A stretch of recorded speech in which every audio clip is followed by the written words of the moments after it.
These are my top 5 worst signings of the 2025-2026 season. Number 5 has to be Xavi Simons. I expected so much from Xavi Simons with all the hype he came in with. I expected him to be so good. But Xavi Simons is still adapting. I understand that it's his first year in the Premier League, and unfortunately for him, he ended up with Tottenham Hotspur because that club is just not settled at all. There's always injuries, there's always change of managers. There's a lot going on at Tottenham Hotspur, but I expected so much with the kind of hype that Xavi Simons has always carried his entire life, basically. As a wonder kid, also being a superstar in other leagues, I expected him to be a lot better, but unfortunately, I haven't seen anything so far in the Premier League. Number 4 has to be Jacob Ramsey. I do not understand the hype around that guy, and the fact that he was sold for 43+ million is absurd to me.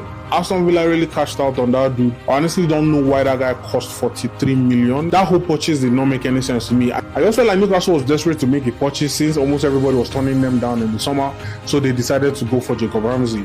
I don't think that was a good buy, but that's my opinion. What signing number 3, in my opinion, is Elanga. Again, another Newcastle signing. Like I said, they just threw money on certain players that just blew my mind. 50 million for Elanga makes no sense, my brother. I'm sorry, it doesn't.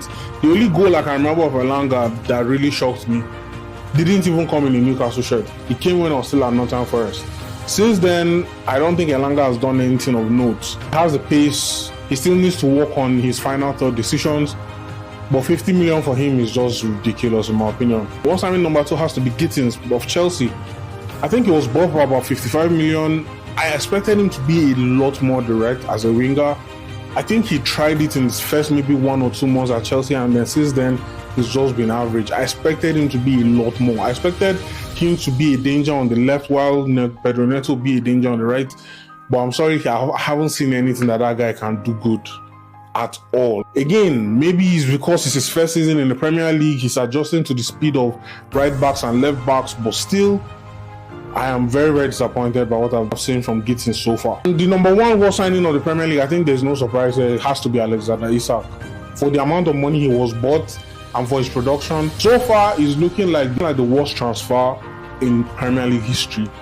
I still know that Alexander Isak is a star player. I still know I've seen Alexander Isak's quality.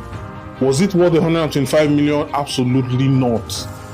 But still, I expect him to be better next season because Ekitike is not going to slow down. I do not see Ekitike slowing down.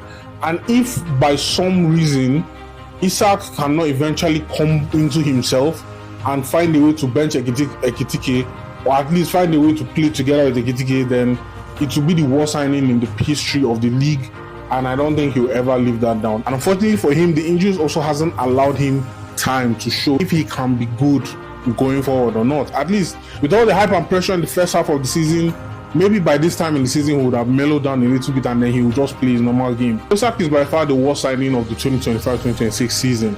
Honorable mentions are James Trafford of Man City. I expected so much from that guy with the incredible record he had in the Championship, in ridiculous number of clean sheets, and then he came into the Premier League. I guess he was nervous, he was shaky for about 2 or 3 games.